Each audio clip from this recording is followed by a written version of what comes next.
Praise the Lord. கர்த்தருடைய பிள்ளைகளாகிய நமக்கு ஒரு ஸ்டாண்டர்ட் இருக்கணும், இன்டிகிரிட்டி இருக்கணும்.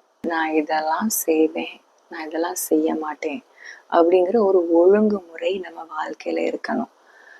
நிறைய வேலையில நம்ம என்ன சொல்லுவோம்னா, என்ன நடந்தாலும் இனி அவன் வாழ்க்கையில அவன்கிட்ட பேசவே மாட்டேன், அவனுடைய வீடு வாசல்ல நான் மிதிக்கவே மாட்டேன்,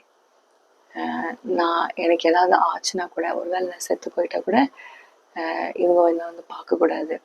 அந்த மாதிரி ரொம்ப ஹார்ஷான வார்த்தைகளை சொல்றது ஒரு இயல்பாக மாறிக்கொண்டு இருக்குது. ஆனா யோபு என்ன பண்ணாருன்னு பார்ப்போமா?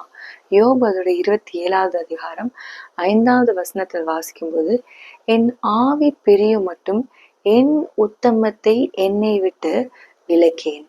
ஆமீன். அவருடைய ஆவி அவரை விட்டு பிரியும் போது அவருக்குன்னு சில உத்தமம் இருக்குது, அதை விட்டு விலகேன். ஆமீன். அப்படிப்பட்ட உத்தமம் நம்ம வாழ்க்கையில இருக்கணும். நமக்குன்னு ஒரு உத்தமம் இருக்கணும், நமக்குன்னு ஒரு ஐடென்டிட்டி இருக்கணும். நம்மளை பார்க்குறவங்க இந்த தீமையான காரியங்களை இந்த மகன் அல்லது மகள் செய்ய மாட்டாங்க அப்படிங்கிற ஒரு சாட்சி நம்மை குறித்து அநேகர் சொல்கிற அளவுக்கு நம்முடைய உத்தமம் வளர்ந்து கொண்டே இருக்க வேண்டும். ஆமென். கர்த்தர் நிச்சயமாக அதை நம்முடைய வாழ்க்கையில் விரும்புகிறவராக இருக்கிறார். யோபுடைய அந்த வைராக்கியம் என்கிறது மிகவும் அதிசயப்படத்தக்க ஒரு வைராக்கியமா இருக்குது.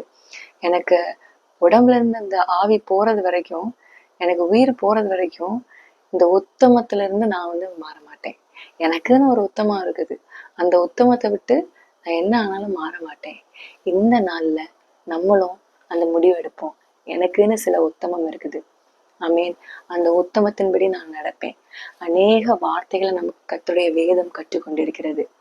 இந்த கர்த்தருடைய சத்தியத்தின்படி நான் உத்தமமா நடப்பேன்.